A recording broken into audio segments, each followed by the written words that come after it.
আসসালামু আলাইকুম রহমতুল্লাহি ওবরাকাতু। বন্ধুরা, আপনারা সবাই কেমন আছেন? আশা করি সবাই খুব ভালো আছেন। গ্রামে একটি কথা শোনা যায় যে কারো যদি হাঁটু খুলে যায়, অর্থাৎ কারো যদি হাঁটুর উপর কাপড় উঠে যায়, তাহলে তার অজু ভেঙে যাবে।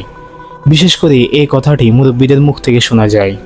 অবশ্যই হাঁটু হচ্ছে সতরের অন্তর্ভুক্ত, তাই সবসময় হাঁটুকে ডেকে রাখা অপরিহার্য। কিন্তু কাহারও যদি অজু করার পর হাঁটু খুলে যায়, অর্থাৎ হাঁটুর উপর যদি কাপড় উঠে যায়, তাহলে কি তার অজু ভেঙে যাবে? বন্ধুরা, না, তার অজু ভাঙবে না। কারণ আমরা অজু ভঙ্গের কারণগুলো আমরা পড়েছি, তার মধ্যে এই বিষয়টা নাই যে কাহারও যদি হাঁটুর উপর কাপড় উঠে যায় তাহলে তার অজু ভেঙে যাবে।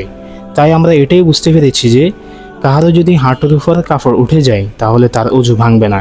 অবশ্যই সবসময় আমরা খেয়াল রাখবো হাঁটুর উপর যাতে কাপড় না উঠে। আর এই ভিডিওটি অন্যকেও শেয়ার করে দিয়ে তাকে এই বিষয়টি জানার সুযোগ করে দেন। এমনই ইসলামিক ভিডিও পেতে আমাদের চ্যানেলটিকে সাবস্ক্রাইব করে রাখুন। তো দেখাবো অন্য কোনো ভিডিওতে। আল্লাহ হাফিজ। আসসালামু আলাইকুম রহমতুল্লাহ।